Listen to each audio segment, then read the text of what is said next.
Madam ಹೇಳಿ, ಈಗ ತಮ್ಗೇನು reality book world records ಅಂತ ಒಂದು ಅವಾರ್ಡ್ ಕೊಟ್ಟಿದ್ದಾರೆ, ಜೊತೆಗೆ ತಾವು ಕೂಡ ಸರ್ಕಾರಿ ಶಾಲೆಗಳ ಪರವಾಗಿ ಒಂದು ಹೋರಾಟವನ್ನು ಮಾಡ್ತಿದ್ದೀರಿ. Sir, reality book of world records ಅನ್ನೋದು ಒಂದು ಅತ್ಯುತ್ತಮ ಉನ್ನತ ಪ್ರಶಸ್ತಿ ನನಗೆ ಗೊತ್ತಿರೋ ಪ್ರಕಾರ ಇಂಡಿಯಾದಲ್ಲಿ. ಅದನ್ನ ನನಗೆ ಕೊಟ್ಟಿರೋದಕ್ಕೆ ಫಸ್ಟು ನಾನು ಕರಾಟೆ ಶ್ರೀನಾಥ್ ಅವ್ರಿಗೆ ನಾನು ಮಾಡಿರೋ ಕೆಲಸನ ಗುರುತಿಸಿ ಕೊಟ್ಟಿರೋದಕ್ಕೆ ಕರಾಟೆ ಶ್ರೀನಾಥ್ ಅವ್ರಿಗೆ ನಾನು ಹೃತ್ಪೂರ್ವಕವಾದ ವಂದನೆಗಳನ್ನು ತಿಳಿಸ್ತೇನೆ. ಮೊದಲನೇದಾಗಿ ಅವ್ರಿಗೆ ಥ್ಯಾಂಕ್ಸ್. ಎರಡನೇದಾಗಿ ನಾನು ಹೆಚ್ಚು ಕಡಿಮೆ 2015ರಿಂದನೂ ಸರ್ಕಾರಿ ಶಾಲೆಗಳಿಗೆ ನನ್ನ ಕೈಲಾಗಿದ್ದು ಸಹಾಯ ಮಾಡ್ಕೊಂಡು ಬರ್ತಾ ಇದ್ದೀನಿ. ಏಂತಕ್ಕಪ್ಪ ಅಂತಂದರೆ ಸರ್ಕಾರಿ ಶಾಲೆನ ಉಳಿಸ್ಬೇಕು ಮತ್ತು ಬೆಳೆಸಬೇಕು. ಈಗ ಆಲ್ಮೋಸ್ಟು ಇಂಡಿಯಾದಲ್ಲಿ 76-78% ಎಲ್ಲ ಕಡು ಬಡವರೇ ಇರೋದು, ಯಾರೂ ಇದಿಲ್ಲ. ಇನ್ನು 30% ಮಿಡ್ಲ್ ಕ್ಲಾಸ್ ಪೀಪಲ್ ಇದ್ದಾರೆ. ಬರೀ ಶ್ರೀಮಂತರು ಅಂತ ಇರೋದೇ ಬರೀ ಒಂದು 5-7% ಅಷ್ಟೇ ನಮಗೆ ಗೊತ್ತಿರೋ ಪ್ರಕಾರ. ಈಗ ನಾವು ಮೆಜಾರಿಟಿ ಆಫ್ ದ ಪೀಪಲ್ಸ್ ಕಡು ಬಡವರೇ ಇರಬೇಕಾದ್ರೆ ಅವ್ರಿಗೆ ವಿದ್ಯಾಭ್ಯಾಸ ಶಿಕ್ಷಣ ಕೊಟ್ರೇನೆ ದೇಶ ಮುಂದುವರಿಯೋದು. ಅದಕ್ಕೆ ಅಂತ ಇರೋ ಏಕೈಕ ಮಾರ್ಗ ಅಂತಂದರೆ ಗೌರ್ಮೆಂಟ್ ಸ್ಕೂಲು. ಆ ಸ್ಕೂಲ್ನು ಇವಾಗ ಮುಚ್ಚೋ ಸ್ಥಿತಿಗೆ ಬಂದಿದೆ. ಮ್ಯಾಗ್ನೆಟ್ ಅನ್ನೋ ಒಂದು ಕಾರ್ಯಕ್ರಮದಿಂದ ಈಗಿನ ಪ್ರೆಸೆಂಟ್ ಸರ್ಕಾರನೇ, ನಾನು ಕಾಂಗ್ರೆಸ್ ಒಳನೇ ಆಗಿದ್ದು ಕೂಡ, ಈಗಿನ ಪ್ರೆಸೆಂಟ್ ಸರ್ಕಾರನೇ 30 ಜನಕ್ಕಿಂತ ಕಡಿಮೆ ಯಾರಿರುತ್ತೆ ಆ ಸ್ಕೂಲ್ನ ಬೇರೆ ಪಕ್ಕದ ಸ್ಕೂಲ್ಗೆ ಮರ್ಜ್ ಮಾಡಬೇಕು ಅನ್ನೋದು ಒಂದು ಪ್ರೋಗ್ರಾಮ್ ನಡೀತಾ ಇದೆ. ಆ ಪ್ರೋಗ್ರಾಮು ನಮಗೆ ಸರಿ ಅಲ್ಲ ಅಂತ ಅನಿಸುತ್ತೆ. ಅಟ್ ಪ್ರೆಸೆಂಟ್ ನಾವು ಈಗಿರೋ ಸಿಚುಯೇಷನು, ಎಕನಾಮಿಕ್ ಫ್ಲಕ್ಚುಯೇಷನು, ಬಡತನ ರೇಖೆ ಇವೆಲ್ಲ ಗಮನದಲ್ಲಿ ಇಟ್ಕೊಂಡಾಗ ವಿದ್ಯಾಭ್ಯಾಸ ಅನ್ನೋದು ತುಂಬ ಮುಖ್ಯ. ಈ ಪ್ರೈವೇಟ್ ಸ್ಕೂಲ್ ಮಕ್ಳುಗಳಿಗೇನು ಮಿಡಲ್ ಕ್ಲಾಸ್ ಸ್ಕೂಲವರು ಇದಕ್ಕೆ ಕಳ್ಸಲ್ಲ, ಯಾರು ಗೌರ್ಮೆಂಟ್ ಸ್ಕೂಲ್ಗೆ ಕಳ್ಸಲ್ಲ. ಕಡು ಬಡವರೇನೆ ಗೌರ್ಮೆಂಟ್ ಸ್ಕೂಲ್ಗೆ ಹೋಗೋದು, ಬಡ ಮಕ್ಕಳೇ ಗೌರ್ಮೆಂಟ್ ಸ್ಕೂಲ್ಗೆ ಹೋಗೋದು. ಹತ್ರ ಇರುತ್ತೆ, ಬಿಸಿ ಊಟ ಕೊಡ್ತಾರೆ, ಆಮೇಲೆ ಬುಕ್ಸು ಕೊಡ್ತಾರೆ, ಬ್ಯಾಗ್ಸ್ ಕೊಡ್ತಾರೆ, ಶೂಸು ಕೊಡ್ತಾರೆ, ವಿದ್ಯಾಭ್ಯಾಸನೂ ಕೊಡ್ತಾರೆ. ಎಲ್ಲ ಕೊಡೋದ್ರಿಂದ, ಎಲ್ಲ ಅನುಕೂಲತೆ ಇರೋದ್ರಿಂದ ಸ್ಕೂಲ್ಗೆ ಬರೋದಕ್ಕೆ ಮಕ್ಕಳಿಗೆ ಸ್ವಲ್ಪ ಇದು ಹೆಲ್ಪ್ ಆಗುತ್ತೆ ಅವ್ರಿಗೆ.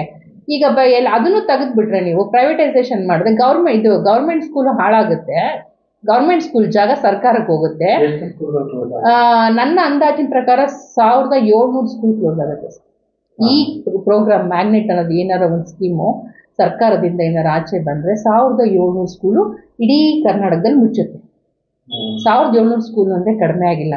33 ಜನ ಮಕ್ಕಳು ಅಂದರೆ ನೀವು ಎಷ್ಟು ಅಂತ ನೀವೇ ಲೆಕ್ಕ ಹಾಕೊಬೇಕು. ಹಾಗಿದ್ದಾಗ ನಾವು ಪ್ರೈವೇಟೈಸೇಷನ್ನ ನಾವೇ ಎನ್ಕರೇಜ್ ಮಾಡ್ದಂಗೆ ಆಗುತ್ತೆ, ಸಪೋರ್ಟ್ ಮಾಡ್ದಂಗೆ ಆಗುತ್ತೆ. ಮತ್ತು ಸರ್ಕಾರಿ ಶಾಲೆಗಳು ಎಲ್ಲಿಂದ ಉಳಿಯುತ್ತೆ ಸರ್? ಕನ್ನಡ ಮೀಡಿಯಂ ಎಲ್ಲಿಂದ ಉಳಿಯುತ್ತೆ ಸರ್? ಆಮೇಲೆ ಸರ್ಕಾರಿ ಶಾಲೆಯಲ್ಲೂ ಇಂಗ್ಲೀಷ್ ಮೀಡಿಯಂ ಓಪನ್ ಮಾಡಿದ್ದೀವಲ್ಲ ಸರ್ ನಾವು, ಮಕ್ಳಿಗೆ ಇಂಗ್ಲೀಷ್ ನಾಲೆಡ್ಜ್ ಬೇಕು ಅನ್ನೋ ಕಾರಣಕ್ಕೆ ಅದನ್ನು ಓಪನ್ ಮಾಡಿದ್ದೀವಿ. ಎಲ್ಲ ಅನುಕೂಲತೆಯೂ ಸರ್ಕಾರದಿಂದ ಆಗಿರ್ಬೇಕಾದ್ರೆ ಇದು ಒಂದು ಪ್ರೋಗ್ರಾಮಿಂದ ಅಷ್ಟು ಸ್ಕೂಲ್ ಮುಚ್ಚೋದು ಒಳ್ಳೇದಲ್ಲ ಅಂತ ನನ್ನ ಅನಿಸಿಕೆ. 2015ರಿಂದ ನಾನು ಗೌರ್ಮೆಂಟ್ ಸ್ಕೂಲ್ಗೆ school bags, books, pens, pencils, ಆಮೇಲೆ ಇದು ಈಗ 2018ರಿಂದ free eye test, screening, specs, gift sight ಅನ್ನೋ ಒಂದು ಟ್ರಸ್ಟ್ ಕಡೆಯಿಂದ ಅವ್ರ ಜೊತೆ ಮರ್ಜ್ ಆಗಿ ನಾನು ಮತ್ತು ಆಲೂರು ಮಂಜಣ್ಣ ಅಂತ ಅವ್ರು ನಂಗೆ ತುಂಬ ಸಹಾಯ ಮಾಡಿದ್ದಾರೆ, ಅವ್ರ ಹೆಸರು ಹೇಳಬೇಕು, ಅವ್ರ ಸಹಾಯದಿಂದ ಕೊಟ್ಟಿದ್ದೀವಿ. ಆಲ್ಮೋಸ್ಟ್ ದಾಸಂಪುರ ಹುಬ್ಳಿಲಿ ಮ್ಯಾಕ್ಸಿಮಮ್ ನಾವು 90% ಸ್ಕೂಲ್ನ ಕವರ್ ಮಾಡ್ಕೊಂಡು ಕೊಟ್ಟಿದ್ದೀವಿ. ಇನ್ನೂ ಕೆಲವು ಸ್ಕೂಲ್ ಯಾಕೆ ಬಿಟ್ಟಿದ್ದೀವಿ ಅಂದರೆ ಅಲ್ಲೂ ರಾಜಕೀಯ, ಇವ್ರು ಬೇರೆ ಪಕ್ಷದವರು, ನಮಗೆ ಕೊಟ್ಬಿಟ್ರೆ ಅವ್ರ ಹೆಸರು ಬರುತ್ತೆ ಅಂತ. ಯಾವುದೋ ಒಂದು ಸ್ಕೂಲ್ಗೆ ಉದಾಹರಣೆ ಹೇಳ್ತೀನಿ, ಯಾವುದೋ ಒಂದು ಸ್ಕೂಲ್ಗೆ ನಾನು ಬುಕ್ಸ್ ಬ್ಯಾಗ್ ಕೊಟ್ಟಿದ್ದೆ. ಎಲ್ಲಿ ರಕ್ಷಾರಾಮಯ್ಯ ಅವರ ಯೂತ್ ಫೌಂಡೇಶನಿಂದ ಬ್ಯಾಗ್ ಕೊಟ್ಟಿದ್ದೆ. ಆ ಬ್ಯಾಗ್ ನಮ್ಮ ಮಕ್ಕಳು ತರೋದಕ್ಕೆ ಆಚೆ ತೆಗಿಯಕ್ಕೆ ಬಿಡಲಿಲ್ಲ. ಅಲ್ಲಿ ಒಬ್ಬರು ಅಧ್ಯಕ್ಷರು ಬಂದು, ಯಾಕೆ ಅಂದರೆ MP ಎಲೆಕ್ಷನ್ ಟೈಮು, ಇವಾಗ ತೆಗೆದ್ರೆ ಅವ್ರ ಹೆಸರು ಬಂದ್ಬಿಡುತ್ತೆ ಅಂತ ನಾವು ಫ್ರೀಯಾಗಿ ಗೌರ್ಮೆಂಟ್ ಸ್ಕೂಲ್ ಮಕ್ಳು ಕೊಟ್ಟಿರೋ ಬ್ಯಾಗ್ನೂ ಅವ್ರು ಆಚೆ ತೆಗ್ಸೋಕ್ಕೂ ಬಿಡಲಿಲ್ಲ, ಮಕ್ಕಳು ಯೂಸ್ ಮಾಡೋಕ್ಕೂ ಬಿಡಲಿಲ್ಲ. ಅಂದಮೇಲೆ ನೀವು ಯೋಚನೆ ಮಾಡಿ ಎಷ್ಟರ ಮಟ್ಟಿಗೆ ನಮ್ಮ ರಾಜಕೀಯದವರು ಅವ್ರು ಬೇಳೆಕಾಳು ಬೇಯಿಸ್ಕೊಳ್ಳೋದಕ್ಕೆ ಗೌರ್ಮೆಂಟ್ ಸ್ಕೂಲ್ ಬಡವ್ರ ಮಕ್ಕಳೂ ಬಿಡ್ತಿಲ್ಲ ಅಂತಂದರೆ ಇವ್ರ ಕೈಲೂ ಸಹಾಯ ಮಾಡೋಕ್ಕಾಗಲ್ಲ, ಸಹಾಯ ಮಾಡಿರೋದನ್ನು ತಡ್ಕೊಳಕ್ಕೂ ಆಗಲ್ಲ ಅಂತಂದರೆ ಎಷ್ಟರ ಮಟ್ಟಿಗೆ ನಮ್ಮ ಸಮಾಜ ಇದೆ ಅನ್ನೋದನ್ನ ನಾವು ಅರ್ಥ ಮಾಡ್ಕೊಬೇಕು. ನಾನು ಏನು ಈ ಸ್ಕೂಲ್ಗಳಿಗೆ books, bags, free eye test, specs ಎಲ್ಲ ಕೊಟ್ಟಿದ್ದೀನಿ. ಆಮೇಲೆ 2014-15 ಇಸ್ವಿಯಿಂದ ಶತಶೃಂಗ ಆಶ್ರಮ ಅಂತ ನೆಲಮಂಗ್ಲ ಹತ್ರ ಇದೆ, ನೆಲಮಂಗ್ಲ ಸೊಂಡೆಗುಪ್ಪ ಮೇನ್ ರೋಡಲ್ಲಿ ಇದೆ, ಮೇಟಿಪಾಳ್ಯ ಅಂತ ಅಲ್ಲಿದೆ.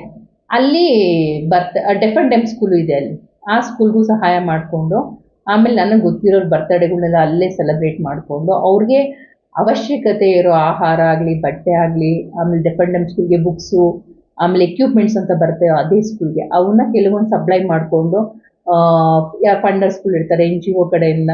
ಈಗ ಯಾರ ಹತ್ರ ನಮ್ಮ ಹತ್ರ ಅಂತೂ ಸಹಾಯ ಮಾಡೋ ಶಕ್ತಿ ಇಲ್ಲ. ಯಾರೋ ಮಾಡ್ತಾರೆ ಅಂದ್ರೆ ಅಟ್ಲೀಸ್ಟ್ ಅವರಿಂದ ತಗೊಂಬಂದು ಇವ್ರು ಕೊಡೋದಕ್ಕೆ ಯಾರೋ ಮಧ್ಯವರ್ತಿಗಳು ಒಬ್ರು ಬೇಕಲ್ವಾ, ಆ ಕೆಲಸ ಮಾಡ್ಕೊಂಡು ಬಂದಿದ್ದೀನಿ. ಈ ನನ್ನ ಕೆಲಸನ ನನ್ನ ಇದನ್ನೆಲ್ಲ ಗುರುತಿಸಿ ರಿಯಾಲಿಟಿ ವರ್ಲ್ಡ್ ಬುಕ್ ರೆಕಾರ್ಡ್ಗೆ ಏನು ನನ್ನನ್ನು ಆಯ್ಕೆ ಮಾಡಿ ಈ ಪ್ರಶಸ್ತಿ ಕೊಟ್ಟಿದ್ದಾರೆ, ಅದಕ್ಕೆ ಧನ್ಯವಾದಗಳು. ನಾನು ಸರ್ಕಾರಕ್ಕೆ ಮನವಿ ಮಾಡ್ಕೊಳ್ಳೋದು ಇಷ್ಟೇ, ಎಲ್ಲರೂ ಶ್ರೀಮಂತರಲ್ಲ. ಶ್ರೀಮಂತರ ಮಕ್ಕಳು ಯಾರು ಗೌರ್ಮೆಂಟ್ ಸ್ಕೂಲಿಗೆ ಬರಲ್ಲ. ಮಿಡ್ಲ್ ಸ್ಕೂಲ್ ಮಕ್ಕಳು ಅವರ ಇದಕ್ಕೆ ಸೆಟ್ ಆಗಲ್ಲ, ಸ್ಟೇಟಸ್ ಪ್ರಾಬ್ಲಮ್ ಅವ್ರಿಗೆ. ಸೊ ಹಂಗಾಗಿ ಅವರುಗಳು ಬಂದು ಯಾರು ಇದಕ್ಕೆ ಗೌರ್ಮೆಂಟ್ ಸ್ಕೂಲಿಗೆ ಸೇರಿಸಲ್ಲ. ಮ್ಯಾಕ್ಸಿಮಮ್ ಮೋರ್ ದೆನ್ 60% ಆಫ್ ಬಡವರೇ ಇರಬೇಕಾದ್ರೆ ನೀವು ಈ ಥರ ಗೌರ್ಮೆಂಟ್ ಸ್ಕೂಲ್ ಮುಚ್ಚಿದ್ರೆ ನಿಜ ಮಕ್ಳಿಗೆ ಅನ್ಯಾಯ ಆಗುತ್ತೆ, ಎಜುಕೇಷನ್ ಸಿಗಲ್ಲ. ಮತ್ತೆ ನಾವು 50 ವರ್ಷದ ಹಿಂದೆ ಏನಿತ್ತು ಅನ್ಎಜುಕೇಷನ್ ಪ್ರಾಬ್ಲಮ್, ಎಜುಕೇಷನ್ ಇಲ್ದಲೆ ಸ್ಕೂಲ್ಗಳು ಇಲ್ದಲೆ ಸೇಮ್ ಅದೇ ಸ್ಥಿತಿಗೆ ಬರ್ತೀವಿ. ಮಕ್ಕಳು ಬಡವ್ರ ಮಕ್ಕಳನ್ನ ನಾವು ಇಂಗ್ಲೀಷ್ ಮೀಡಿಯಂ ಸೇರ್ಸೋಕ್ಕಾಗಲ್ಲ, ಪ್ರೈವೇಟ್ ಸ್ಕೂಲ್ಗೆ ಸೇರ್ಸೋಕ್ಕಾಗಲ್ಲ, ಅವ್ರು ಕೇಳೋಷ್ಟು ಫೀಸ್ ಕಟ್ಟೋಕ್ಕಾಗಲ್ಲ. ಆಗ ಅಪ್ಪ ಅಮ್ಮನಿಗೆ ಮನಸ್ಥಿತಿ ಏನಾಗುತ್ತೆ ಹೇಳಿ, ನನ್ನ ಮಕ್ಕಳನ್ನ ಓದಿಸೋ ಶಕ್ತಿನೂ ಇಲ್ಲ ಅಂತ. ಏಕೆಂದರೆ ಈಗಿನ ದುಬಾರಿ ಜಗತ್ತಿನಲ್ಲಿ ಓದಿಸೋದು ತುಂಬ ಕಷ್ಟ. ಅಟ್ಲೀಸ್ಟ್ ನೀವು ಪ್ರೈವೇಟ್ ಸ್ಕೂಲಲ್ಲಿ ಏನು ಫೀಸ್ ಸ್ಟ್ರಕ್ಚರ್ ಇದೆ ಅದ್ರ ಮೇಲೆ ಒಂದು ಹಿಡ್ತನಾದರೂ ಇಟ್ಕೊಬೇಕು ಸರ್ಕಾರ. ಆ ಹಿಡ್ತನ ಸುಮ್ಮನೆ ಕಾನೂನು ಮುಖಾಂತರ ತಂದಿದ್ದಾರೆ ಹೊರತು ಇಷ್ಟೇ ತಗೊಬೇಕು ಅಂತ ಪೇಪರಲ್ಲಿದೆ, ಜಾರಿಗೆ ಯಾವತ್ತೂ ಆಗಿಲ್ಲ. ಸೊ ನನಗೆ ಈ ಪ್ರಶಸ್ತಿ ಬಂದಿರೋದು ಒಂಥರ ಖುಷಿನೂ ಇದೆ, ಆಮೇಲೆ ಜವಾಬ್ದಾರಿ ಜಾಸ್ತಿ ಆಗಿದೆ. ನನಗೆ ಈ ಪ್ರಶಸ್ತಿ ಬಂದಿರೋದೇ ನಾನು ಗೌರ್ಮೆಂಟ್ ಸ್ಕೂಲ್ ಉದ್ಧಾರ ಮಾಡೋಕ್ಕೆ, ಉಳಿವಿಗಾಗಿ ನಾನು ಇದನ್ನು ಮಾಡ್ತಾ ಇದ್ದೀನಿ ಅನ್ನೋ ಕಾರಣಕ್ಕೆ ಬಂದಿದೆ. ಹಂಗಾಗಿ ನನಗೆ ಇನ್ನೂ ಜವಾಬ್ದಾರಿ ಜಾಸ್ತಿ ಆಗಿದೆ. ಆದ ಕಾರಣ ನಾನು ಸರ್ಕಾರದಲ್ಲಿ ಮನವಿ ಮಾಡ್ಕೋತೀನಿ, ಈ ಕಾರ್ಯಕ್ರಮದಿಂದ ನೀವೇನು ಅನೌನ್ಸ್ ಮಾಡಿದರೆ ಈ ಕಾರ್ಯಕ್ರಮದಿಂದ 1700 ಸ್ಕೂಲ್ ಮುಚ್ಚುತ್ತೆ. ಅದಕ್ಕೆ ಬಡವ್ರ ಮಕ್ಕಳಿಗೆ ಅನ್ಯಾಯ ಆಗುತ್ತೆ. ಮೊದಲೇ ನಮ್ಮ ಸರ್ಕಾರ ಬಡವ್ರ ಸರ್ಕಾರ ಅಂತ ಹೇಳ್ಕೊತೀವಿ. ಸೊ ಆ ಸರ್ಕಾರ ಕೇಳ್ಕೊಳ್ಳೋದಿಷ್ಟೇ, ಇದರಿಂದ ಯಾವುದೇ ಕಾರಣಕ್ಕೂ ಬಡವ್ರ ಮಕ್ಳಿಗೆ ಅನ್ಯಾಯ ಆಗಬಾರ್ದು ಅಂತ.